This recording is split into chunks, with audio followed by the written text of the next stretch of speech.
More over ये वाला chapter भी बेटा हमारा एक थ्योरेटिकल चैप्टर है, जहां पे हमें स्टार्टिंग में बेटा मैक्सवेल की इक्वेशन को पढ़ना है और उसके बाद हम लोग क्या पढ़ रहे होंगे, वेव्स की अलग अलग प्रॉपर्टीज के बारे में पढ़ रहे हैं। मैं उस पॉइंट के बारे में बात करनी है बेटा कि इन दोनों को जो जोड़ के रख रहा है वो एक्चुअल में कर क्या रहा होगा और कैसे जोड़ के रखा, या इनके दिमाग में ये बात आई तो आई कैसे, किस वजह से आई, किस कारण से आई। बेटा पहले कोई करंट था, फिर करंट की वैल्यू 0 हो गई, फिर ऑटोमेटिकली करंट कहीं से आ नहीं जाएगा ना। मैंने कहा है बेटा ये जब भी आएगा तो ये ज्यादा नंबर में ही आएगा, कम में नहीं आएगा। हेलो नमस्कार नमस्कार नमस्कार बच्चों, राधे राधे, जय श्री राम, अस्सलाम वालेकुम। कैसे हो आप लोग?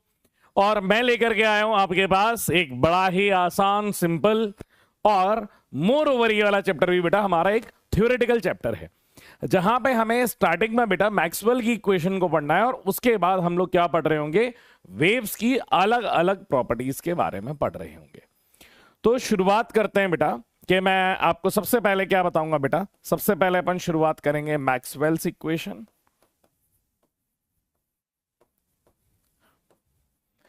उसके बाद बताऊंगा बेटा कि कोई भी इलेक्ट्रोमैग्नेटिक वेव ट्रैवल कैसे करती है, इलेक्ट्रोमैग्नेटिक वेव क्या ट्रैवल कैसे करती है। और जैसे ये बता दूंगा उसके बाद बेटा मैं अलग अलग वेव्स के बारे में आपको बताऊंगा, वेव्स और उसकी प्रॉपर्टीज। और यहां पे बेटा वेव्स और उसकी प्रॉपर्टीज में से सीधे सीधे वही का वही सवाल उठ करके आ रहा होता है, आपको बस पढ़ने की जरूरत है उसे।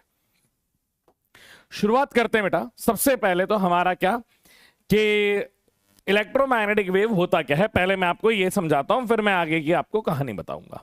क्लियर है कि नहीं है? सबसे पहले तो ये बताओ कि हमने जब शुरुआत करी थी कि कोई भी करंट कैरिंग वायर बेटा अपने साथ क्या कैरी करता है बेटा, मैग्नेटिक फील्ड कैरी करता है। क्लियर है? ये ऑस्टिड का एक्सपेरिमेंट है। और यहीं पे बेटा एक फैराडे जी का भी एक्सपेरिमेंट था, जहां पे फैराडे लॉ हमारा क्या कह रहा था बेटा, फैराडे जी ने ये कहा था, कहां चले गए हमारे फैराडे कि Faraday from his experiment on an electromagnetic induction found that changing magnetic field produce electric field. जहां पे बेटा हमने मैग्नेटिक फील्ड को चेंज करने से हमारी इलेक्ट्रिक फील्ड चेंज हुई थी। तो यहां पे ऑस्टेड प्लस फैराडे, इन दोनों की बातें बहुत ध्यान से बेटा मैक्सवेल जी ने ऑब्जर्व करी, और मैक्सवेल जी ने यह कहा कुछ तो ऐसा है जो इन दोनों चीजों को क्या करता है बेटा, आपस में कोरिलेट करके रखता है, दोनों को जोड़ करके रखता है।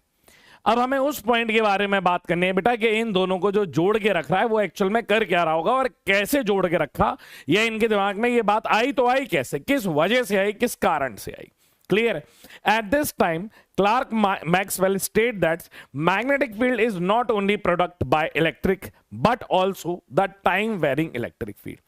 बेटा मैग्नेटिक फील्ड इन्होंने कहा कि सिर्फ करंट की वजह से भी नहीं है, इलेक्ट्रिक फील्ड की वजह से, कि हमारी मैग्नेटिक फील्ड करंट पे भी डिपेंड करेगी प्लस इलेक्ट्रिक फील्ड पे भी डिपेंड करती है। बस अब मुझे यह समझ में नहीं आ रहा है कि कैसे कर रही है।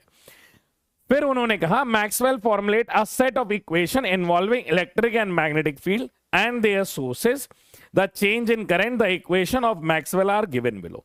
अब मैं ये बताता हूं कि इनके दिमाग में बातें चल कैसे रही थी। यहां से बेटा शुरुआत होती है मैक्सवेल इक्वेशंस की, मैक्सवेल इक्वेशन, और उन्हीं ने फिर बेटा जो इनके लॉ थे, फैराडे के लॉ थे, जो गॉस लॉ थे, उन्हीं के आगे अपना नाम लगा करके बोल दिया कि ये modified form of Gauss law है और ये modified form of Ampere circuital law है। हर किसी के फिर इन्होंने मॉडिफाइड फॉर्मुलेशन दिया, जो कि मैं आपको आगे दिखाऊंगा। पहले तो ये समझो कि इनके दिमाग में ये बातें चल कैसे रही थी। इन्होंने सोचा कि यार एक बात बताओ मुझे कि मेरे पास अगर मान लीजिए एक सर्किट दिया गया है, क्या दिया गया है बेटा, एक सर्किट दिया गया है,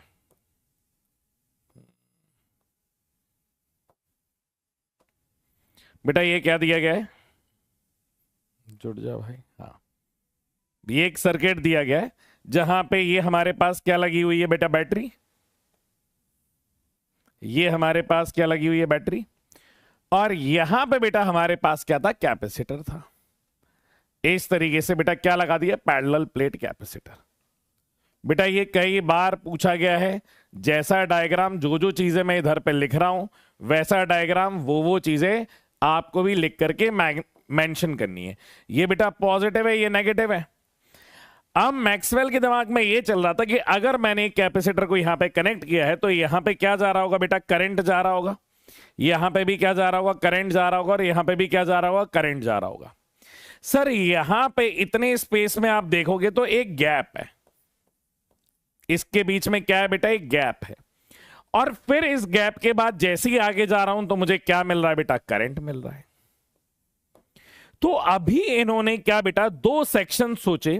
एक इन्होंने बेटा ये वाला सेक्शन सोचा कि एक मैं ये वाला सेक्शन लेता हूं, एक मैं ये वाला सेक्शन लेता हूं, और एक मैं ये वाला सेक्शन लेता हूं। उन्होंने बेटा तीन क्या करे, अलग अलग सेक्शन लिए। क्या तीन बेटा क्या लिए, अलग अलग सेक्शन लिए।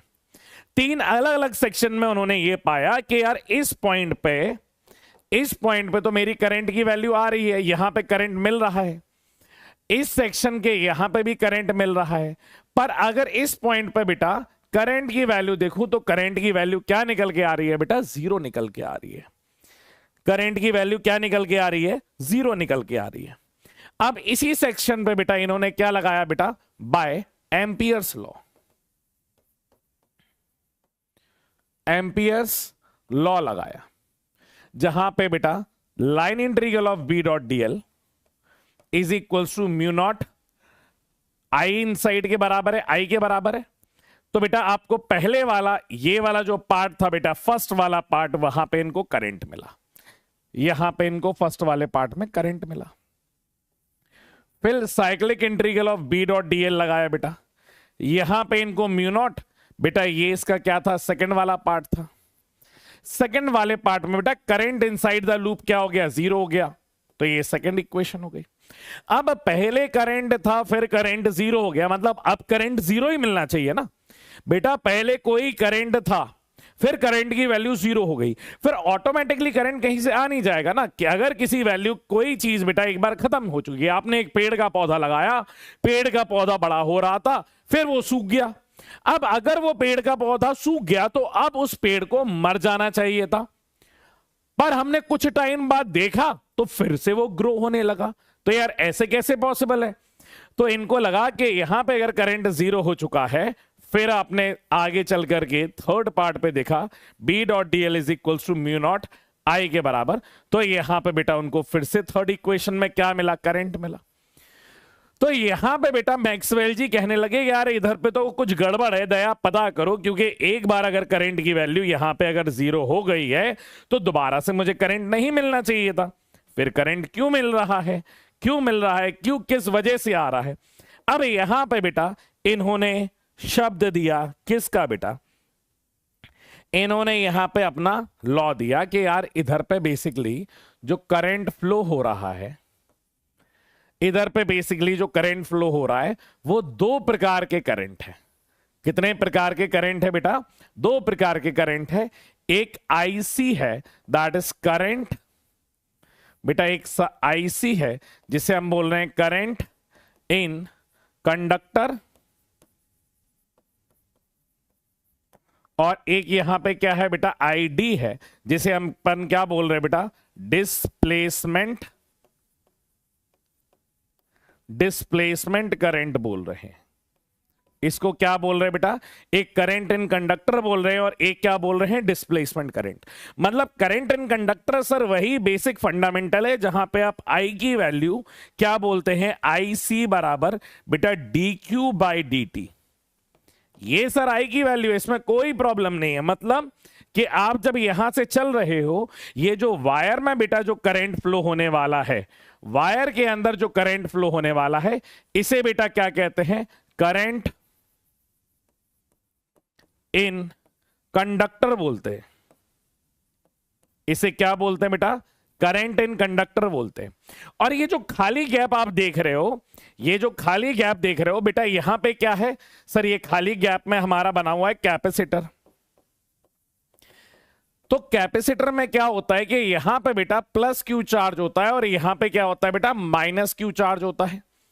प्लस क्यू और माइनस क्यू के बीच में क्या प्रोड्यूस होती है बेटा, एक इलेक्ट्रिक फील्ड प्रोड्यूस होती है। यहां से यहां तक, यहां से यहां तक क्या प्रोड्यूस हो रही है बेटा, एक इलेक्ट्रिक फील्ड प्रोड्यूस हो रही है। और इस इलेक्ट्रिक फील्ड के अंदर फिर हमारा क्या हो रहा है बेटा, एक फ्लक्स जनरेट हो रहा है, क्योंकि चार्ज बढ़ रहा है, चार्ज बढ़ रहा है तो इलेक्ट्रिक फ्लक्स चेंज हो रहा है, इलेक्ट्रिक फ्लक्स चेंज हो रहा है तो उससे बेटा हमारा करंट क्या हो रहा है, धीरे धीरे शिफ्ट होते होते, धीरे धीरे आगे खिसकते खिसकते, धीरे धीरे खिसकते खिसकते का मतलब डिस्प्लेस होते होते, अरे भाई साहब जरा उधर खिसको, अरे भाई साहब उधर खिसको, जगह कहां है, अरे भाई साहब उधर खिसको। जैसे ये होता है ना ट्रेन में, अरे भाई साहब थोड़ी जगह दे दो, और पता चल रहा है कि तुम खुद थोड़ी जगह में बैठे हो और भाई साहब ने पूरी जगह ले ली है।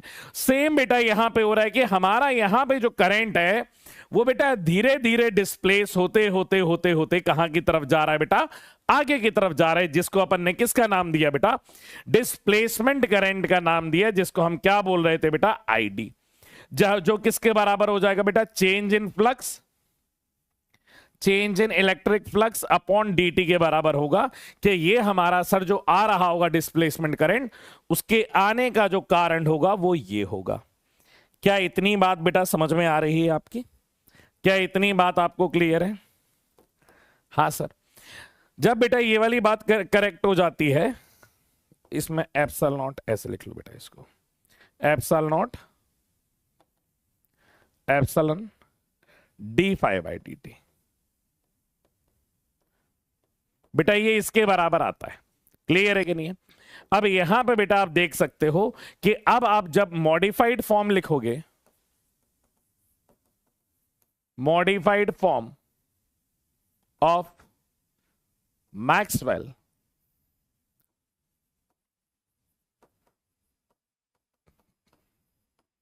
मैक्सवेल्स इक्वेशन,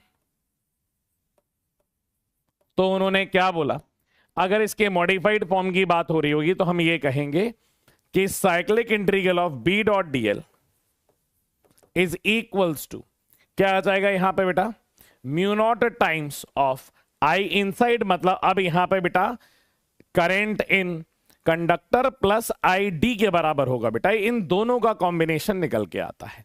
क्लियर है? जहां पे आई डी को मैं क्या लिख सकता हूं कि बेटा B dot D L is equals to mu naught, यहां पे I in a conductor plus epsilon naught times of D phi E by D T. बेटा ये ई लिखना जरूरी है, क्योंकि हम ये बताना चाह रहे हैं कि ये जो चेंज इन फ्लक्स है वो कौन सा फ्लक्स है बेटा, मैग्नेटिक फ्लक्स है। क्या इतनी बात क्लियर है? ये कौन सा फ्लक्स है बेटा, सॉरी इलेक्ट्रिकल फ्लक्स है बेटा, हम ये इसमें बताना चाह रहे हैं। क्या इतनी बात क्लियर है? अगर मैं इस चार्ज की बात करूं तो आई डी की वैल्यू क्या हो जाएगी बेटा, एप्सिलॉन नॉट। बेटा चेंज इन फ्लक्स की वैल्यू कितनी होती है sir, electric field Q by epsilon not के बराबर हो जाएगी, मतलब यहां पे D बाय डी टी, तो यहां पे आ जाएगा Q बाय एप्सिलॉन नॉट। बेटा इस एप्सिलॉन नॉट से ये एप्सिलॉन नॉट कटेगा, हमारे पास वैल्यू क्या आ जाएगी, dQ बाय dt की, और यहां पे ID की वैल्यू कितनी आ जाएगी बेटा, dQ बाय dt के बराबर। मतलब सर मेरी ID की वैल्यू एक्चुअल में जो होती है वो किसके बराबर होती है बेटा, करंट इन कंडक्टर के ही बराबर होती है। मतलब ये दोनों वैल्यू जो रहती है बेटा, ये लगभग, मतलब दोनों वैल्यू जो रहती है वो एग्जैक्टली सेम रहती है। बेटा डी फाई ई की वैल्यू जो रहती है वो आप कैलकुलेट कर सकते हैं इलेक्ट्रिक फील्ड की मदद से भी, उससे भी आपकी जो वैल्यू आएगी ना वो एग्जैक्टली सेम आएगी। आप ऐसा मत समझना कि सर ये वैल्यू क्या हमने जो Q बाय एप्सिलॉन नॉट लिखा है नेट फ्लक्स, क्या इसी से ही आने वाला है, तो आप कह सकते हो नहीं सर इससे नहीं आ सकता है। अगर मुझे निकालना है वैल्यू पोटेंशियल की मदद से तो वो भी निकाल सकते हैं। मैं और करके यहां पे दिखा देता हूं कि सर आईडी की वैल्यू जो है वो epsilon naught d phi E by D t लिखा है। बेटा फ्लक्स का फॉर्मूला जो होता है वो इलेक्ट्रिक फील्ड डॉट एरिया के बराबर होता है, तो ये आ जाएगा epsilon naught D by D T multiply by E by A. बेटा ऐसे लिख सकता हूं आई डी की वैल्यू, बेटा इलेक्ट्रिक फील्ड, बेटा एक पैरेलल प्लेट कैपेसिटर के बीच में क्या हो रहती है सर, पैरेलल प्लेट कैपेसिटर की अगर मैं लिखूंगा तो सिग्मा बाय एप्सिलॉन नॉट होती है। तो यहां पे बेटा इलेक्ट्रिक फील्ड को अगर मैं बाहर ले लूं क्योंकि कांस्टेंट है, तो सिग्मा बाय एप्सिलॉन नॉट, और यहां पे आ जाएगा D A by D T, ये आ जाएगा। अभी ध्यान से सुनना चाहिए, या फिर 1 बाय सिग्मा बाहर ले लो और यहां पे आ जाएगा d/dt, और यहां पे वैल्यू कितनी आ जाएगी सर, आपने लिखा था सिग्मा इंटू ए के बराबर, तब भी बेटा ये कैंसिल आउट हो जाएगा। सिग्मा क्या होता है बेटा, चार्ज पर यूनिट एरिया, तो d/dt is equals to q/a multiply by a। तो यहां से बेटा a से a कैंसिल आउट हो जाएगा, तो दोबारा से देख सकते हो id की वैल्यू कितनी निकल के आ रही है, dq/dt निकल के आ रही है।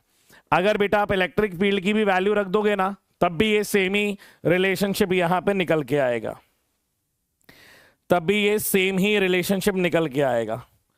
क्लियर है? अगर इसको कैपेसिटर के फॉर्म में देखना है आप, तब भी देख सकते हो। मतलब ये हर तरीके से ये बताने की कोशिश कर रहे थे कि भैया मैं जो चीज बता रहा हूं वो बिल्कुल सही है, सटीक है।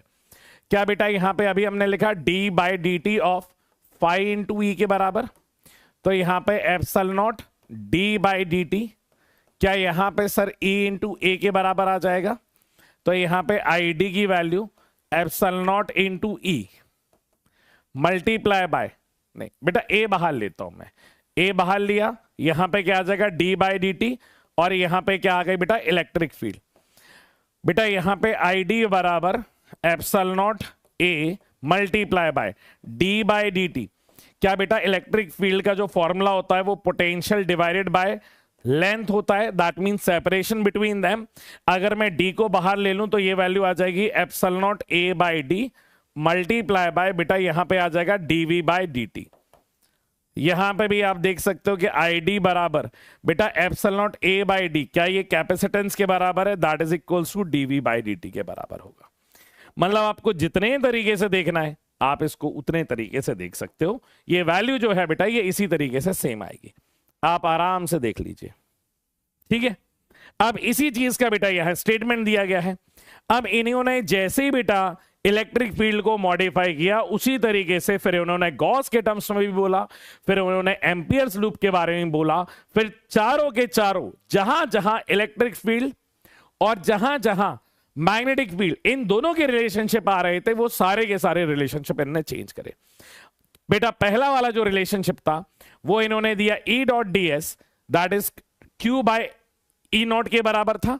हाँ सर, ये हमने क्या पढ़ा था, this equation is a Gauss law. बेटा ये जैसे मैंने लिखी है ना, एग्जैक्टली आपको यहां से शुरू करके यहां तक इसकी चारों इक्वेशन बतानी पड़ेगी, ये सीधा 5 नंबर में आएगा। This equation of Gauss law in a electrostatics, this gives the value of total flux in terms of a charge enclosed by the surface। बेटा ये E0 नहीं है, ये एप्सिलॉन नॉट है। ये क्या दिया गया बेटा, ये एप्सिलॉन नॉट दिया गया है। ये क्या दिया गया है, एप्सिलॉन नॉट। E.ds बराबर Q/एप्सिलॉन नॉट के बराबर, ये बेटा हमारी पहली इक्वेशन है। जैसे ही बेटा यहां पे हमने बोला, सेम हमने मैग्नेटिक फील्ड के बारे में बोला कि यहां पे बेटा B.ds की वैल्यू क्या भी आती है, 0 आती है। क्योंकि बेटा मैग्नेट की बात करें तो यहां पे हमारे पास जो बन रहे होते वो क्लोज लूप बन रहे होते, यहां से ये क्या बन रहे हैं बेटा, क्लोज लूप बन रहे होते हैं। अगर इसका बेटा मैं एक गॉस मतलब सरफेस ले लूं, एम्पियर्स लूप ले लूं, तो बेटा सारा का सारा जो फ्लक्स है वो इनसाइड है। कोई भी फ्लक्स ने बेटा एम्पियर्स लूप के बाहर नहीं गया है। अगर एम्पियर्स लूप के बाहर नहीं जाएगा तो बेटा नेट फ्लक्स क्या हो जाएगा बेटा, पासिंग थ्रू अ सरफेस 0 आ जाएगा। तो यहां पे B.ds की वैल्यू 0 हो जाएगी। दिस इक्वेशन बेटा यहां पे है, this equation of Gauss law in a magnetostatics, this law shows that the number of magnetic field lines entering a closed surface is equals to the number of field lines leaving the surface। तो जितनी आ रही है बेटा उतनी जा रही है। Close loop के बारे में बताया था। अब इसी का बेटा इन्होंने ये रिलेशनशिप दे दिया, जैसा बता रहा हूं वैसा रिलेशनशिप लिखते जाओ बेटा। This equation is a Faraday law of electromagnetic induction. This law gives a relationship between electric field and a change in a magnetic flux। ठीक है बेटा, इसके बारे में है। आपको जितनी लाइन में मार्क कर रहा हूं उतना आपको याद करना है। क्लियर है? हाँ, और दूसरा बेटा ये डिस्प्लेसमेंट वाला मैंने आपको बता ही दिया है, जहां पे cyclic integral of B.dl that is equals to म्यू0। बेटा यहां पे क्या था, IC प्लस ID। अब इसी को इंडिविजुअली इससे और इससे आप मल्टीप्लाई कर देंगे तो साइक्लिक इंटीग्रल ऑफ B.dl की वैल्यू क्या आ जाएगी, म्यू0 IC plus mu naught I T, ये इसके बराबर बेटा वैल्यू आ जाएगी। और ये this equation is generalised form of Ampere circuital law and this is known at Maxwell law. ठीक है बेटा, इतना याद रखना है। और इसके बाद बेटा मैंने ये जनरल रिलेशनशिप आपको जो फाइनली याद करना है, जो लिखना है, जो एग्जाम में लिख करके आओगे, वो यही टेबल प्रॉपर बना के आओगे। ये प्योर एनसीईआरटी टेबल है, ये एनसीईआरटी टेबल है।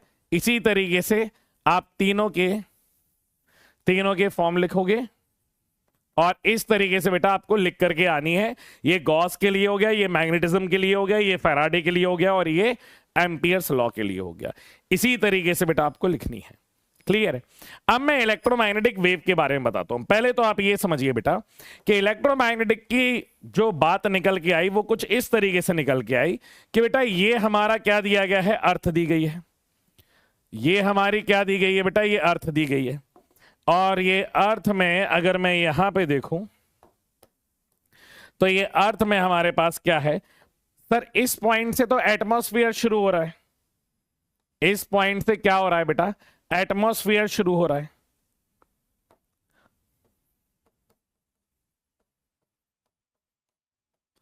इस पॉइंट से एटमॉस्फेयर शुरू हो रहा है।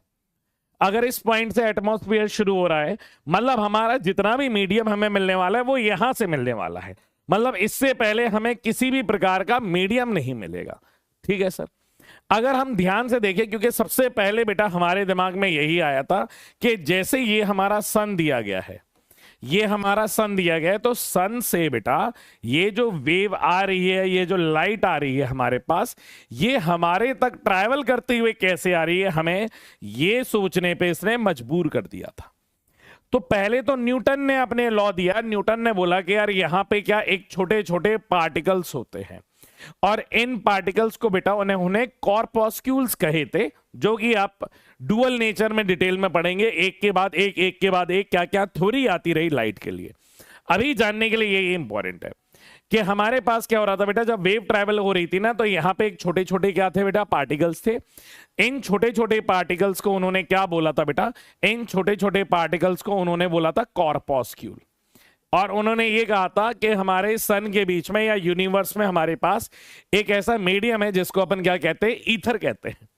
और ये जो मीडियम ट्रैवल कर रहे हैं ये उस ईथर में कर रहे हैं। फिर इनकी बेटा जो थ्योरी थी वो फेल हो गई थी। फिर आगे जो थ्योरी आई वो ये थ्योरी आई कि यार इसका नाम है फोटोन, और ये क्या है बेटा, अनचार्ज्ड है। क्योंकि ये अनचार्ज्ड है तो बेटा it is not affected by, क्या लिख सकता हूं, it is not affected by magnetic field और इलेक्ट्रिक फील्ड। ना तो ये बेटा मैग्नेटिक फील्ड से अफेक्ट होंगे, ना तो ये किससे होने वाले हैं बेटा, इलेक्ट्रिक फील्ड से अफेक्ट होने वाले हैं। ठीक है सर, ये भी बात समझ में आ जाती है। ना तो ये मैग्नेटिक फील्ड से अफेक्ट होंगे, ना तो ये इलेक्ट्रिक फील्ड से अफेक्ट होने वाले हैं। ठीक है सर, बहुत शानदार। अब ना तो ये मैग्नेटिक फील्ड से अफेक्ट होंगे, ना तो ये इलेक्ट्रिक फील्ड से अफेक्ट होंगे, क्योंकि ये क्या दिए गए बेटा, अनचार्ज। और ये हमें कहा गया था, ये क्या था बेटा, एनर्जी ऑफ पैकेट है, एनर्जी ऑफ पैकेट। अब एनर्जी ऑफ पैकेट बेटा जब बात करते हैं तो इनके पास बेटा जो एनर्जी का फॉर्मूला है इक्वल्स टू, इसे अपन बोल रहे हैं बेटा hc/λ। बेटा ये हमारे पास क्या आ रही है बेटा, एनर्जी निकल करके आ रही है कि इसके पास इतनी एनर्जी होती है। ठीक है, ये बेटा इसकी एनर्जी अभी आगे मैं आपको दिखाता जाऊंगा। पर ये सर ट्रैवल कैसे कर पा रहा है, आप ये बताइए। बेटा मैंने कहा ये जो है ना, ये एक EM वेव है, electromagnetic wave. EM wave stands for electro magnetic wave है। इलेक्ट्रोमैग्नेटिक वेव का यह मतलब होता है कि EM waves do not require medium to travel।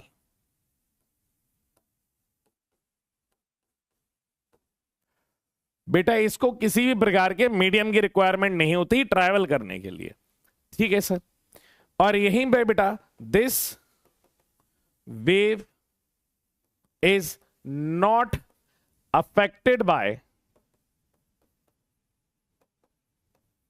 या तो इलेक्ट्रिक फील्ड की बात की जाए या तो मैग्नेटिक फील्ड की बात की जाए, ये इन दोनों में से बेटा किसी से भी अफेक्ट नहीं होगी। ठीक है, ये वाली बात भी क्लियर है बेटा। ये जो इलेक्ट्रोमैग्नेटिक वेव है ये हमारे पास एक नॉन मैकेनिकल वेव होती है। These electromagnetic waves are non mechanical waves which do not require medium to travel. बेटा इन्हें किसी भी मीडियम की जरूरत नहीं होती, मीडियम टू ट्रैवल। अगर सर ये इनको मीडियम की रिक्वायरमेंट नहीं है तो ये चल कैसे रही है? बेटा यहां पे लिख देता हूं, the wave is travelling between electric field and magnetic field. बेटा ये जो वेव ट्रैवल कर रही है किस किस के बीच में कर रही है? इलेक्ट्रिक फील्ड और मैग्नेटिक फील्ड के बीच में ट्रैवल कर रही है। या फिर ये कहिए, अब वेव ट्रैवलिंग की जगह बेटा जो करेक्ट वर्ड होगा, wave is travelling between the oscillating, बेटा यहां पे ऑसिलेटिंग लिख लीजिए, oscillating electric field and magnetic field, कि यहां पे इलेक्ट्रिक फील्ड और मैग्नेटिक फील्ड क्या कर रही है बेटा? आपस में ऑसिलेशंस कर रही है। ठीक है सर, ये वाली बात भी क्लियर है। अब इनकी बेटा वैल्यू बताता हूं, पहले आप ये पॉइंट और लिख लेना। In this electric field and magnetic field are in same phase. ये इलेक्ट्रिक फील्ड और मैग्नेटिक फील्ड बेटा जो दी गई है ये किस में दी गई है? ये सेम फेज में दी गई है। ठीक है सर। अब यहां पे बेटा मान लीजिए ये हमारी क्या दी गई है बेटा? वेव दी गई है। ठीक है, और ये ऊपर की तरफ हमने क्या बना दी बेटा? इलेक्ट्रिक फील्ड बना दी, और इधर की तरफ क्या बना दी बेटा? हमने मैग्नेटिक फील्ड बना दी। ठीक है सर, और ये जो है बेटा ये मेरे वेव के मोशन का डायरेक्शन है, इस डायरेक्शन में ये मोशन कर रहा है। तो ये मैंने क्या बता दिया बेटा? डायरेक्शन ऑफ मोशन बता दिया। Direction of motion of wave, ये इसका क्या आ जाएगा? Direction of motion. अब ये तो बेटा मेरे पास इलेक्ट्रिक फील्ड है, मतलब इलेक्ट्रिक फील्ड किस में बेटा? वाई एक्सिस में। तो इससे मैं क्या लिखूंगा बेटा? जे कैप लिखूंगा। कोई भी इक्वेशन जब इसकी लिखी जाएगी तो इलेक्ट्रिक फील्ड बराबर बेटा ये आ जाएगा ई वाई के बराबर। ऑसिलेट क्योंकि बेटा इसमें कर रहा है तो ये आ जाएगा बेटा, इसका कुछ एम्पलीट्यूड होता है तो ई नॉट क्या आ जाएगा बेटा? उसका maximum amplitude sine omega T minus के एक्स के बराबर। बेटा जब भी ये साइन, जब भी इन दोनों के साइन ऑपोजिट होते हैं तो बेटा मैं पॉजिटिव एक्सिस में ट्रैवल करता हूं, और जब भी ये दोनों साइन बेटा सेम होंगे तो मैं सेम नेगेटिव एक्सिस में ट्रैवल करता हूं। कौन सी एक्सिस? जो बेटा ये आखिरी वाले की लिखी गई है, ये वाले की। मतलब यहां पे y होगा तो y की नेगेटिव एक्सिस, अगर z होगा तो z की नेगेटिव एक्सिस, अगर x होगा तो x की नेगेटिव एक्सिस। पर अगर कब? जब दोनों का साइन सेम हो, दोनों प्लस प्लस हो या दोनों माइनस माइनस हो। ये बेटा वेव नेचर को शो करता है। तो अगर मैं बात करूं बेटा इलेक्ट्रिक फील्ड की, तो हमारे इलेक्ट्रिक फील्ड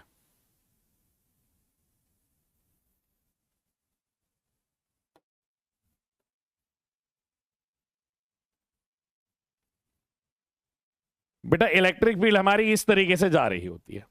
ठीक है सर, और यहां पे क्योंकि बेटा ऑसिलेट कर रही है तो इस तरीके से बेटा इसके जो पार्टिकल है ये मैक्सिमम एम्पलीट्यूड तक जाते हैं और फिर इनकी वैल्यू क्या हो जाती है बेटा? कम हो जाती है। इस तरीके से ये जा रहे होते हैं।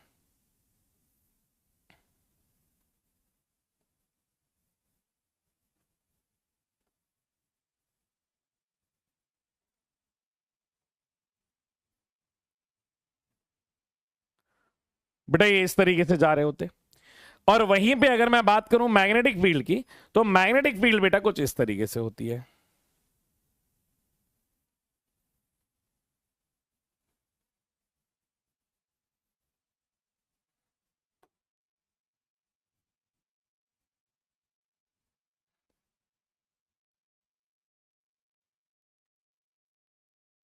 बेटा मैग्नेटिक फील्ड कुछ इस तरीके से हो रही होती है, तो ये डायरेक्शन किसकी आ जाती है बेटा, मैग्नेटिक फील्ड की। सेम फेस का मतलब है बेटा इनकी वैल्यू एक साथ ही में मैक्सिमम होगी और इनकी वैल्यू बेटा एक साथ में ही क्या होती है, मिनिमम होती है। ये वाली बात याद रखना जब हम बोलते हैं ना, तो ये वैल्यू एक साथ में मैक्सिमम और एक साथ ही में क्या होगी बेटा, मिनिमम होगी। ये मतलब होता है सेम वेव का। क्लियर है कि नहीं है? तो ये वाली थोड़ी वेव सही से बनाता हूं।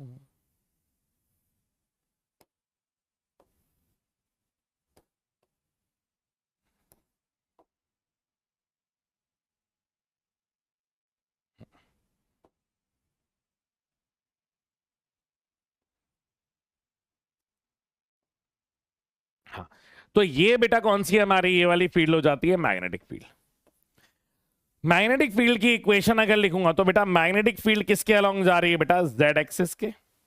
ठीक है, और ये भी जो वाइब्रेट कर रही है ये किस में कर रही है बेटा, सर ये भी हमारी जो वाइब्रेट कर रही है एक्स के अलोंग ही कर रही है।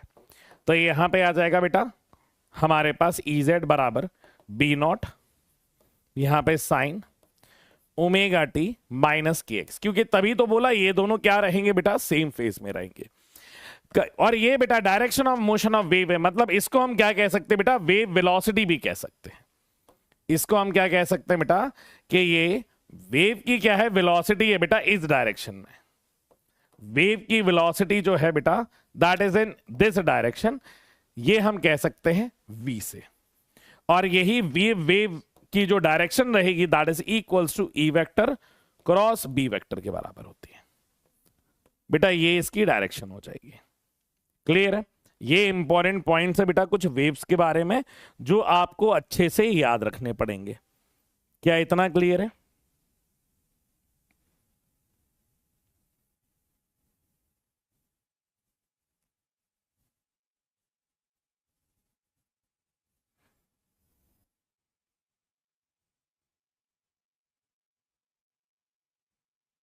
क्या बेटा मैं आगे चलूं? अगर इतनी बात आपको समझ में आ गई हो तो यही कहानी आपको याद रखनी है ज्यादा से ज्यादा। वैसे तो आपको यह पता ही होगा, ओमेगा जो होता है बेटा दैट इज एंगुलर फ्रीक्वेंसी जो 2 पाई एफ के बराबर होगी, और इसकी वैल्यू क्या हो जाती है, k that is equals to 2 pi by lambda. और आपको अगर मैग्नीट्यूड ऑफ वेलोसिटी चाहिए तो ये ओमेगा बाय के होता है। ये वेव वेलोसिटी का फंडा है। ठीक है, तो यहां पे बेटा मैंने बता ही दिया है, according to Maxwell the electromagnetic wave are those which are having a sinusoidal variation of electric field and magnetic field vector right angle to each other as well as right angle to direction of propagation। बेटा ये जो है ना ये इससे भी 90 degree का angle बनाएगी डायरेक्शन ऑफ प्रोपोगेशन का, डायरेक्शन ऑफ प्रोपोगेशन से, और ये एक दूसरे से भी जो एंगल बनाएंगे बेटा ये 90 डिग्री का ही एंगल होता है। ठीक है, अब यहां पे बेटा कुछ वैल्यू दी गई है, both fields E and B vary with the same time and same space. क्या मैंने ये बोल दिया था बेटा, same time and same space that means they are in a same phase. बेटा ये किस में होते हैं, सेम फेज में होते हैं, एंड सेम फेज में होती है। The electromagnetic wave of a propagation through a space is this.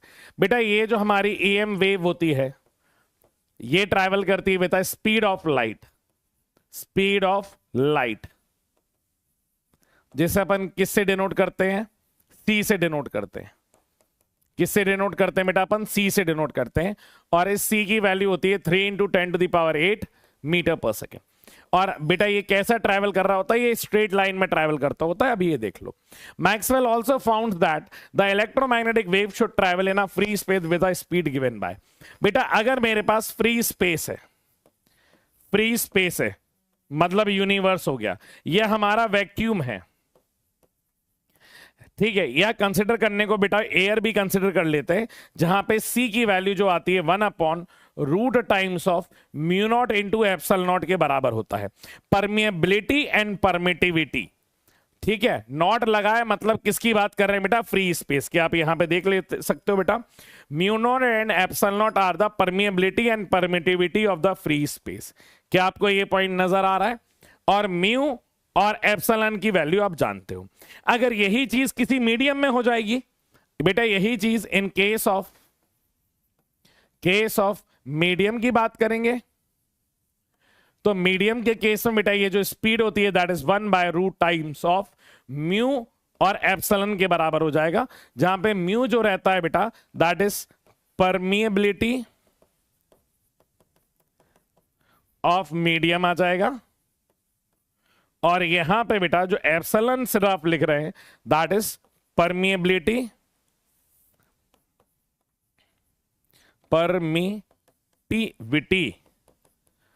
Of medium आ जाएगा। मतलब इसको ऐसे भी लिख सकते हैं 1/रूट mu M and epsilon naught M. बेटा इसके बराबर भी इस वैल्यू को आप लिख सकते हैं। क्लियर? तो अब यहां पे देख सकते हो बेटा प्रॉपर्टीज क्या होगी इलेक्ट्रोमैग्नेटिक वेव की। The electromagnetic waves are produced by accelerating और ऑसिलेटिंग चार्ज। बेटा यहां पे देखिए, जब भी हमारा चार्ज रेस्ट पे रहता है, जैसे ये हमारा क्या दिया है बेटा, चार्ज दिया गया है, ये चार्ज इसकी वेलोसिटी क्या दी गई है बेटा, 0 दी गई है। तो ये किस पे दिया गया है, रेस्ट पे। बेटा अगर ये चार्ज रेस्ट पे दिया गया है, मान लीजिए पॉजिटिव चार्ज है, तो बेटा ये क्या कर सकता है, सिर्फ अपने अंदर से इलेक्ट्रिक फील्ड प्रोड्यूस कर सकता है। क्या कर सकता है, इलेक्ट्रिक फील्ड प्रोड्यूस कर सकता है हर एक डायरेक्शन में। तो अभी सिर्फ ये फोर्स लगा सकता है। ये क्या लगा सकता है बेटा, अभी सिर्फ फोर्स लगा सकता है क्योंकि इसके पास क्या है, इलेक्ट्रिक फील्ड। अगर यही सेम चार्ज अगर एक कांस्टेंट वेलोसिटी से आगे चलने लगे, अभी क्या दिया गया है बेटा, वेलोसिटी कांस्टेंट है। बेटा जब वेलोसिटी कांस्टेंट होता है तो यही सेम चार्ज बेटा, यही same charge plus Q charge क्या प्रोड्यूस करता है बेटा, इलेक्ट्रिक फील्ड प्रोड्यूस करता है। Electric field plus magnetic field, मतलब अब यहां पे हमारे पास क्या आ जाएगा बेटा, करंट आ जाएगा। ठीक है, क्या आ जाएगा बेटा, करंट आ जाएगा। पर अभी वेलोसिटी क्या है बेटा, कांस्टेंट, एक्सेलरेशन की वैल्यू क्या है, 0 है। बस क्योंकि उसके ट्रैवल करने की वजह से एक और एडिशनल चीज आ जाती है जिसे अपन क्या कह रहे हैं बेटा, मैग्नेटिक फील्ड कह रहे हैं। यहीं पे ये थोड़ा और बढ़ जाएगा और इनकेस ये एक्सेलरेट करने लग जाएगा, ये बढ़ गया बेटा और ये आगे की तरफ क्या करने लगा, अब एक्सेलरेट भी करने लगा। क्या अब इसके पास ए क्या आ गया बेटा, एक्सेलरेशन आ गया। अब इसके पास अगर ये प्लस क्यू के पास अगर एक्सेलरेशन आ गया तो अब बेटा ये क्या ले लेगा बेटा, इसके पास अब एक वेव नेचर आ गया। अब यहां पे बेटा इलेक्ट्रिक फील्ड, अब ये क्या बन गया, एक EMW बन गया। मतलब अब इसने क्या कर लिया बेटा, एक wave form, electro magnetic wave बन गया बेटा। अब यहां पे वेलोसिटी इज नॉट कांस्टेंट।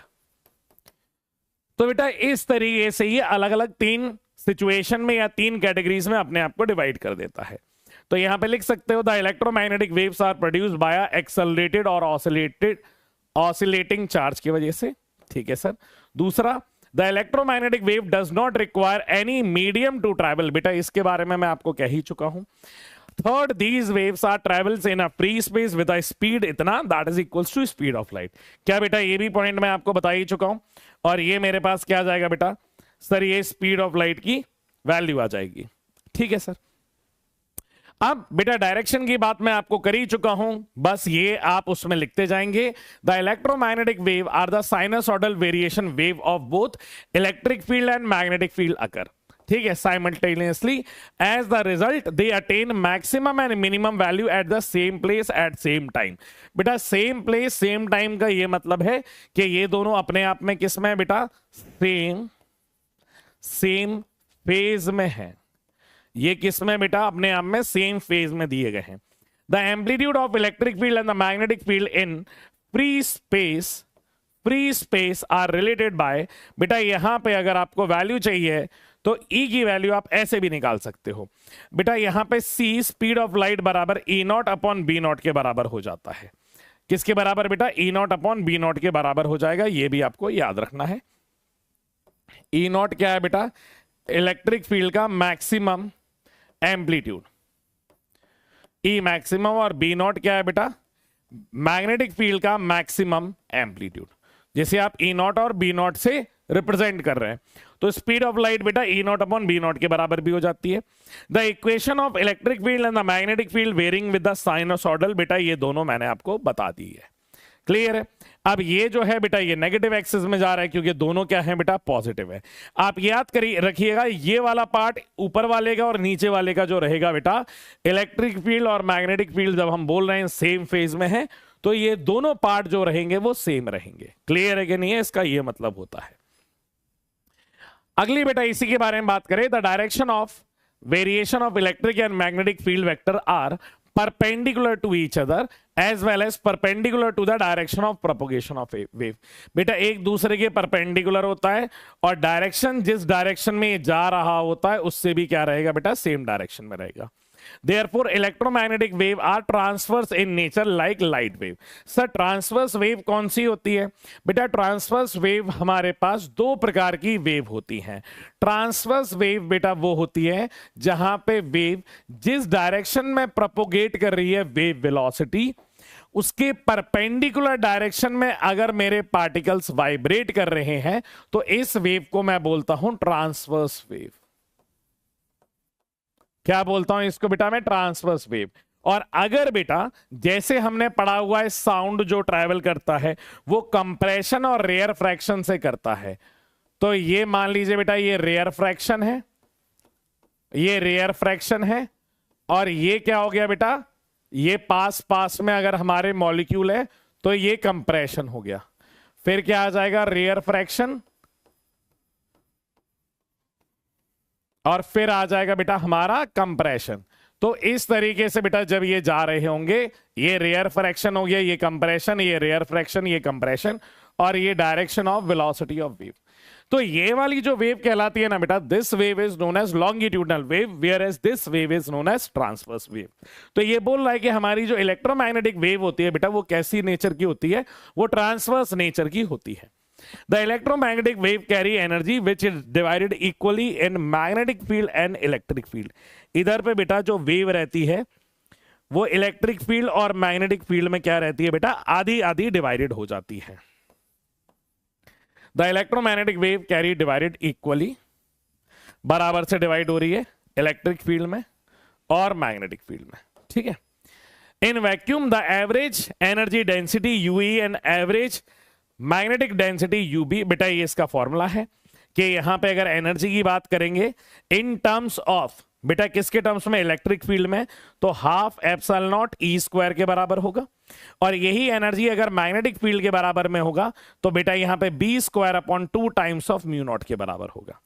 तो ये बेटा मेरे पास क्या आ जाती है कि किस तरीके से एनर्जी हमारी डिवाइडेड है, ये वो लिखने का बेटा हमारे पास तरीका आता है कि हम मैग्नेटिक फील्ड के टर्म्स में भी लिख सकते हैं इस चीज को और इलेक्ट्रिक फील्ड के टर्म्स में भी लिख सकते हैं इस चीज को। अगला बेटा, the electric vector is responsible for the optical effect of electromagnetic wave is called the light vector. ठीक है। The electromagnetic wave being अनचार्ज is not deflected, बेटा ये पहले ही बता दिया था क्योंकि ये चार्ज नहीं होता है तो इसलिए ना तो इलेक्ट्रिक फील्ड ना तो मैग्नेटिक फील्ड से वेरी करेगा। ठीक है। लाइट वेक्टर का ये मतलब है बेटा कि हम लोग जो अभी एस पॉइंटिंग वेक्टर के बारे में बताऊंगा वो बताने की कोशिश कर रहा है। ठीक है। ये वाला अगर आप पॉइंट चाहो तो दिस इज नॉट इंपॉर्टेंट। ठीक है। ये वाला पॉइंट कोई ऐसा नहीं है खास, इसको आप हटा भी सकते हो। ठीक है। ये बस उसके डायरेक्शन के बारे में बता रहा है कि हमारे पास ई क्रॉस बी से जो डायरेक्शन आ रहा है बेटा वेव का वही हमारा मोशन का डायरेक्शन होगा, वो हम बता चुके। It's not that important. ठीक है। अगला, the electromagnetic wave have been uncharge and not deflected by an electrical और मैग्नेटिक फील्ड। लास्ट बेटा, the velocity of electromagnetic wave in dielectric is less than 3 × 10⁸। Dielectric मतलब बेटा मीडियम आ गया। और medium की जब भी हम बात करते हैं बेटा तो हमेशा मीडियम में जो स्पीड रहेगी, वेलोसिटी इन मीडियम जो रहेगी बेटा वो हम हमेशा कम रहेगी वेलोसिटी इन वैक्यूम से। वैक्यूम में बेटा स्पीड जो रहेगी वो हमेशा क्या रहेगी? ज्यादा रहेगी। क्या इतना क्लियर है बेटा आप लोगों को? तो यहां पे बेटा मीडियम में जो स्पीड रहेगी ना वो वैक्यूम के कंपैरिजन में आप याद रखना हमेशा जो होगी वो कम होगी। ठीक है। अब एक आता है बेटा पॉइंटिंग वेक्टर। पॉइंटिंग वेक्टर का ये मतलब है, पॉइंटिंग वेक्टर का ये मतलब है कि अगर मेरे पास ये जो वेव है, ये जो फोटोन है, इसका बेटा जो डायरेक्शन ऑफ प्रोपोगेशन जो दिया गया है वो कुछ ये दिया गया है। हाँ सर, ये क्या है? Direction of motion.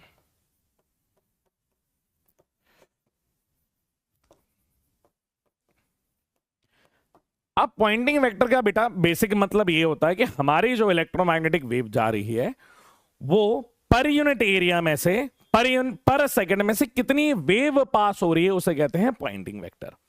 मतलब ये हमारा क्या हो गया? एरिया। अब हमें यह बताना है कि अगर मान लीजिए हमारे पास ये एरिया दिया गया है तो इस एरिया में से कितनी वेव पास हो रही है बेटा, उसी को अपन क्या कहते हैं? Poynting vector. ठीक है, ये हमारे पास क्या आ गया बेटा? एक एरिया दे दिया, ये हमें एक एरिया दे दिया। ठीक है सर, अब इसमें से कितनी वेव पास हो रही होगी? तो सबसे पहले हम क्या बनाएंगे सर? हम अपनी इलेक्ट्रिक फील्ड बनाएंगे, हम अपनी मैग्नेटिक फील्ड बनाएंगे। ठीक है, तो हमारे पास बेटा ये डायरेक्शन किसकी हो जाएगी सर? ये जो डायरेक्शन हो गई ये इलेक्ट्रिक फील्ड की डायरेक्शन हो गई। ठीक है, और यहीं पे बेटा ये जो डायरेक्शन हो जाएगी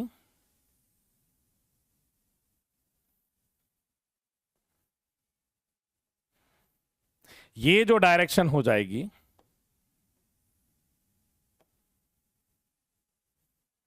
ये किसकी हो जाएगी बेटा? मैग्नेटिक फील्ड की। तो आप यहां से देख सकते हैं बेटा कि ये डायरेक्शन बेटा हमारी इलेक्ट्रिक फील्ड की हो गई और ये वाली डायरेक्शन क्या हो गई बेटा? हमारी मैग्नेटिक फील्ड की। और ये इसके अंदर बेटा एंटर कर रहा होगा हमारे पास मैग्नेटिक फील्ड और इलेक्ट्रिक फील्ड। तो ये ई वेक्टर और ये क्या आ गया बेटा हमारे पास? B vector. और पॉइंटिंग वेक्टर को बेटा एस वेक्टर से डिनोट करते हैं, जिसकी डायरेक्शन की अगर मैं बात करूं तो बेटा वो वी के अलोंग होती है, या फिर आप ये कह सकते हो V that is parallel to E vector cross B vector. बेटा ई क्रॉस बी की वैल्यू, ई क्रॉस बी की वैल्यू क्या वेलोसिटी के डायरेक्शन में होती है, तो एस वेक्टर की वैल्यू वेलोसिटी मतलब डायरेक्शन ऑफ प्रोपोगेशन के बराबर निकल के आती है। वो यही कहना चाह रहा है। पॉइंटिंग वेक्टर बेटा एस के बराबर होता है the rate of flow of energy through a unit area. बेटा यूनिट एरिया में से कितनी एनर्जी पास हो रही है उसे अपन पॉइंटिंग वेक्टर कहते हैं, जहां पे एस वेक्टर की वैल्यू होती है 1/μ0 into E vector cross B vector के बराबर। The intensity of a plane electromagnetic wave. बेटा ये इंटेंसिटी हमारे में है नहीं, होती तो हम ये करवाते, तो ये वाला पार्ट आप स्किप कर सकते हो। बेटा इंटेंसिटी हमारे में है नहीं, अगर इंटेंसिटी होती पावर होती तो हम बताते, क्योंकि आजकल वैसे भी आप बड़े क्रांतिकारी हो, एक भी चीज अगर ज्यादा करवा दो तो सर ये आउट ऑफ कोर्स है। वैसे आप याद कर लेना बेटा इंटेंसिटी जो होती है वो I/C और 2I/C के बराबर होती है, इतनी वैल्यू आप याद रख लेना। ठीक है, एब्जॉर्प्शन और रिफ्लेक्शन की बात है, मैं लिखवा भी दे रहा हूं, ये एडिशनल लिखवा रहा हूं, मैं पहले ही बता देता हूं। इंटेंसिटी I बराबर, ठीक है, इंटेंसिटी बेटा एब्जॉर्प्शन के केस में क्या होती है? I/C के बराबर होती है। हाँ सर, किसके केस में बेटा? एब्जॉर्प्शन। और 2I/C होगा इन केस ऑफ रिफ्लेक्शन। बेटा ये बस दोनों वैल्यूज आप याद रखना कि I/C और 2I/C की वैल्यू क्या होती है, ये दोनों वैल्यू याद रखना। ठीक है, यहां पे बेटा मोमेंटम की बात करी गई है, I/C को बेटा चेंज करेंगे तो ये बेटा वैल्यू भी लिख सकते हो। मोमेंटम खैर ये हमारा है नहीं, ये बेटा हमारे पार्ट से हट चुका है। देखिए यहां पे बेटा मैंने ये बता दिया था I/C 2I/C, ये शॉर्ट में लिख दिया है, अब कोई जरूरत नहीं है। ठीक है, अब इसके बाद बेटा हमें वेव के बारे में पढ़ना होता है। मैं पहले आपको इसकी डायरेक्टली बेटा पहले टेबल दिखा देता हूं कि आपको ये टेबल जो मैं लेकर के आया हूं, ये टेबल अगर बनाने को दे दी जाएगी तो हम बेटा इस तरीके से बनाते हैं। हम यहां से बेटा शुरू करते हैं कि यहां पे बेटा लो फ्रीक्वेंसी और लॉन्ग वेवलेंथ है, वेवलेंथ और फ्रीक्वेंसी के बीच में बेटा जो रिलेशनशिप रहेगा वो एक इनवर्स रिलेशनशिप रहता है।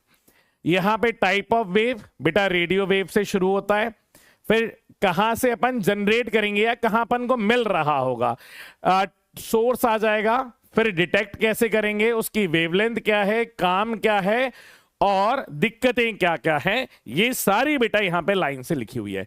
स्टार्टिंग फ्रॉम रेडियो वेव, फिर माइक्रोवेव, इंफ्रारेड, लाइट, लाइट के अंदर बेटा विबग्योर आ गया, यूवी, एक्सरे और गामा।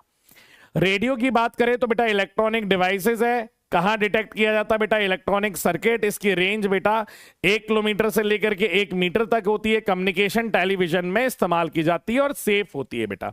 माइक्रोवेव बेटा इलेक्ट्रॉनिक सर्किट्स में रहती है, कहां जाता है बेटा, इलेक्ट्रॉनिक सर्किट में आ जाता है। रेंज क्या रहती है, 1 सेंटीमीटर से 10⁻⁻²। कम्युनिकेशन, सैटेलाइट, टेलीफोन, हीटिंग, इन सब में बेटा इस्तेमाल करते हैं। इंफ्रारेड बेटा इलेक्ट्रॉनिक्स या फिर चीजों को गर्म करने के लिए भी काम आता है। डिटेक्ट करेंगे इलेक्ट्रॉनिक डिटेक्टर से या फिर स्फेरिकल फिल्म से। ये थ्योरेटिकल पॉइंट है बेटा। इसकी अगर वेवलेंथ देखें तो 1 mm से 10⁻⁻4 रहती है। ये सारे पॉइंट लिखने हैं, मैं आपके लिए यही पॉइंट लंबे लंबे में अगर लिख रहा हूं, देखो टेबल बनाने को कह दी, that is a different story. अगर उसने कहा नहीं यार मुझे स्टेटमेंट लिख करके बताइए, तो स्टेटमेंट के लिए भी तैयार है। फ्रीक्वेंसी देखिए, रेडियो वेव स्पेसिफिकली बड़ा बड़ा लिख करके लेके आया हूं। फ्रीक्वेंसी 5 × 10⁵ से 10⁹ these waves are produced by oscillating electric field having capacitance. Use कहां आएगा, these electromagnetic waves of frequency range from 350 kHz to 171 kHz। Amplitude बेटा AM बैंड मॉड्यूलेशन में आता है। It is use for ground propagation. बेटा EM wave की जो frequency रहती है वो रेंज है, use for short wave. It is used in a sky wave propagation. The electromagnetic wave frequency 54 hertz use किस में आता है बेटा, टेलीविजन में। Electromagnetic waves of frequency 88 to 108 hertz mega hertz बेटा, इनकी फ्रीक्वेंसी कहां यूज होती है, कम्युनिकेशन में। और ये कहां जाता है, फोन में बेटा, इस यूजेस दे दिया। माइक्रोवेव की सेम बेटा फ्रीक्वेंसी दी 10⁹ से 3 × 10⁻11। कहां पे प्रोड्यूस होगा बेटा, स्फेरिकल वैक्यूम ट्यूब होगा और क्लेस्ट्रॉन, मैनिस्ट्रॉन्स और गम डायोड में। बेटा कहां कहां काम आएगा, used in radar system of aircraft. Microwave oven use for cooking. और बेटा radar communication system, detection of speeding of cricket ball, automobiles, aircraft. ऐसे ही बेटा इंफ्रारेड दी गई है, 3 × 10⁻11 है, 4 × 10⁻14 है। Infrared sometimes called as a heat wave because absorption cause the heating effect. बेटा यहां से जो वेव्स आ रही होती हैं उनकी वजह से हीटिंग इफेक्ट प्रोड्यूस होता है। Infrared waves are produced by hot bodies molecules. These waves are not detected by a human eye. हम बेटा नेकेड आई से नहीं देख सकते। और जैसे स्नेक्स वगैरह रहते हैं बेटा, वो सब इसी से ही काम कर रहे होते हैं। In a physical therapeutic train muscle train to provide electrical energy to the satellite green house. बेटा ये सब लिख लिख के देखने पड़ेंगे आपको। Taking photographs during the condition of a fog. अब ये समझाने वाली बात तो नहीं है कि फोटोग्राफ में भी इस्तेमाल होंगे, कैसे होंगे। आपको बस इसका 4 यूज लिखना है, क्योंकि बेटा ये 5 नंबर वाले में आएंगे। सेम विजिबल लाइट बेटा फ्रीक्वेंसी क्या है, 4 × 10⁻14 से 8 × 10⁻14। These are a narrow region of electromagnetic wave spectrum which can be detected by a human eye. It is produced due to atomic excitation से बेटा प्रोड्यूस होते हैं। यूजेस क्या है, light visible emitted by a reflected object around provides the formation about the world. Same बेटा visible light आ जाएगी। Visible light की ये फ्रीक्वेंसी की रेंज है। The ultraviolet rays are visible by the sun, lamps, very hot bodies. Most of the UV rays come from suns are absorbed by the ozone. The UV rays, बेटा heading शायद ऊपर नीचे हो गई है क्या? एक बार बेटा हेडिंग देख लेना। यहां पे ये ऊपर वाले में विजिबल है, इंफ्रारेड विजिबल। विजिबल के बाद बेटा ये यूवी आएगा। इसको क्या कर लेना बेटा, यूवी कर लेना।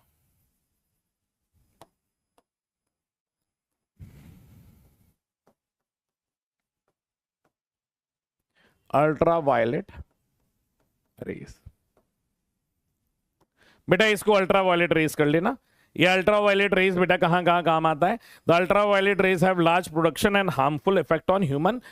और for checking the mineral sample through the properties of UV radiation cause by the fluorescent. ठीक है। It is in the study of molecular structure and arrangement of electron. External shell through a UV radiation absorbs spectrum to destroy the bacteria and sterilizing. कई बार आपने देखा होगा बेटा surgical instrument जो रहते हैं वो ब्लू कलर की लाइट के अंदर रखे रहते हैं, वो बेसिकली काम उनका यही रहता है। ठीक है, इनका एक्सरे आ जाएगी बेटा, एक्सरे की जो रेंज होती है वो 10 to the power 16 से 3 into 10 to the power 21. These produce when a light energy of electron stops suddenly by a metallic of high atomic number, X-ray having high penetration. Uses का है in surgery of for the detection of fracture, foreign bodies, bullet, diseases, organs and stones. Engineering में बेटा for detecting of faults, cracks, holes and metallic. Radio में बेटा therapy में याद आते हैं use for screen treatment, diseases और malignant growth. It detects the department for the detection of gold, silver. बेटा अलग अलग जगह पे भी हम लोग इसका यूज करते हैं कि स्मगलिंग ना हो कोई भी मटेरियल की. ठीक है, in industries for detection of a defect in tyre, gold and tennis. In the scientist research in the investigation of a crystal structure. बेटा ये बस पॉइंट है. Gamma rays 3 into 10 to the power 18 to 3 into 10 to the power 22. Gamma rays है a nuclear origin. These rays are highly energetic and produced by the nuclear radiations. बेटा किससे produce होती है? Nuclear radiation से. ये बेटा uses आ गया. Gamma ray are used in the treatment of a cancer tumor to prevent the food stuff for a long time as a soft ray can kills a micro organism. बेटा ये gamma rays है. ठीक है, और to produce a nuclear reaction to provide a valuable information. बेटा इनके ये सारे छोटे छोटे से काम हैं जो ये अपनी करते रहते हैं और अलग अलग अपने अपना यूज है बेटा इंडिविजुअली इनका. क्या इतना क्लियर है? अब यहां पे जैसे बेटा ये क्वेश्चन है, the magnetic field of an electromagnetic wave is given by B Y बराबर this. What is the wavelength, frequency and write an expression for electric field. बेटा यहां पे हमें किसका एक्सप्रेशन लिखना है? इलेक्ट्रिक फील्ड का एक्सप्रेशन लिखना है कि क्या क्या आने वाला है. इक्वेशन सही दी गई ना बी वाई. हाँ ठीक है. अब यहां पे बेटा जो एक्स के साथ होता है तो वो क्या होता है? Omega. Omega equals to 0.5 into 10 to the power 3. Frequency की बात करेंगे तो यही वैल्यू बेटा 2 पाई एफ के बराबर हो जाएगी into 0.5 into 10 to the power 3. Frequency की वैल्यू आ जाएगी 0.5 into 10 to the power 3 divided by 2 पाई. बेटा अगर ये आ गई फ्रीक्वेंसी, वेवलेंथ की बात करेगी तो बेटा जो उल्टा लिख दिया क्या बेटा, एक मिनट. ये जो t के साथ होता है वो ओमेगा होता है, जो x के साथ होता है वो k होता है. तो ये 1 ओमेगा बराबर 1.5 इंटू 10 to the power 11 है. ओमेगा बेटा फ्रीक्वेंसी देता है, that is 2 pi f is equals to 1.5 into 10 to the power 11. बेटा फ्रीक्वेंसी की वैल्यू आ जाएगी 1.5 into 10 to the power 11 divided by 2 पाई. ये क्या दिया होता है बेटा? k की वैल्यू कितनी है? 0.5 इंटू 10 to the power क्या दिया था? 3. तो k की वैल्यू है बेटा 2 pi by lambda is equals to 0.5 into 10 to the power 3. तो बेटा लैम्डा की वैल्यू कितनी आ जाएगी? 2 पाई divided by 0.5 into 10 to the power 3. तो बेटा यहां से आ जाएगी फ्रीक्वेंसी, यहां से आ जाएगी वेवलेंथ. अब बात करना है इलेक्ट्रिक फील्ड का एक्सप्रेशन. तो बेटा यहां पे जैसे ये बी वाई लिखा है तो यहां पे ई नॉट, ये किसकी वैल्यू है? ये बी नॉट की वैल्यू है. तो क्या आपको सिखाया कि ई नॉट अपॉन बी नॉट की वैल्यू बेटा सी के बराबर होती है. तो यहां पे अगर मुझे ई नॉट चाहिए तो ये सी इंटू बी नॉट हो जाएगा. तो यहां से ई नॉट की वैल्यू क्या आ जाएगी? C is equals to 3 into 10 to the power 8 into B naught 2 into 10 to the power -7. बेटा मल्टीप्लाई करेंगे तो ये 6 हो जाएगा, इससे ये जाएगा तो ये 60 हो जाएगा. ई नॉट की वैल्यू 60 आ गई. फेज तो बेटा सेम ही रहेगा. तो अगर इलेक्ट्रिक फील्ड की इक्वेशन लिखेंगे तो ये हो जाएगा 60. यहां आ जाएगा बेटा साइन. फेज बेटा बिल्कुल सेम रहता है 0.5 into 10 to the power 3 into x plus 1.5 into 10 to the power 11 T के बराबर. ये बेटा हमारी इक्वेशन निकल के आ जाएगी. ठीक है, ये हमारी बेटा क्या निकल के आ जाएगी? इक्वेशन निकल करके आ जाएगी. क्लियर है? अब जैसे बेटा अभी मैंने ये बताया है, क्या बेटा ये इसको बता दिया गया है, a parallel plate capacitor is being charge by the time varying current explain explain briefly how ampere's current circuital law is generalize to incorporate due to the effect due to a displacement current. क्या बेटा यहां पे अब वो पूरी कहानी बता दोगे कि किस तरीके से ये डिस्प्लेसमेंट करंट बनता है? मैंने कहा है बेटा ये जब भी आएगा तो ये ज्यादा नंबर में ही आएगा, कम में नहीं आएगा। ज्यादा में ही आएगा बेटा, ये कम नंबरों में नहीं आएगा। ठीक है, अब ये छोटे छोटे बेटा the electromagnetic waves are use to maintain the earth warm. कौन सा बेटा यूज होता है फॉर इलेक्ट्रो एयरक्राफ्ट नेविगेशन, ये बता सकते हो। Why small ozone layer on the top of the stratosphere crucial for human, जिससे कि बेटा अपन को स्किन बर्न ना हो, हमें प्रोटेक्ट करती है यूवी रेडिएशन से। बेटा यही छोटी छोटी चीजें आपसे पूछी जाएंगी। क्लियर है? यही छोटी छोटी चीजें बेटा आपसे पूछी जाएंगी जो कि आपको करनी होगी। आप बस जो मैंने पॉइंट वाइज चीजों को लिखवाया है उनको आप बढ़िया तरीके से बस लिख लेना कि ये फ्रीक्वेंसी है, ये वेवलेंथ है। मैंने टेबल भी बना के दे दिया और साथ ही साथ में मैंने आपको उसका क्या दे दिया है बेटा सर, टेबल के साथ ही साथ आपको इंडिविजुअली हर एक वेव के बारे में क्या उसका यूजेज है, क्या उसकी वेवलेंथ है और कैसे प्रोड्यूस हो रही है ये भी लिखा है। बेटा ये आएगा जरूर और ये एम्पियर सर्किटल लॉ जरूर आएगा। ये दोनों चीजें बड़ी इंपॉर्टेंट है, करके आइएगा। क्लियर है? तब तक मिलते हैं अपने अगले लेक्चर में। टाटा बाय बाय, सी या।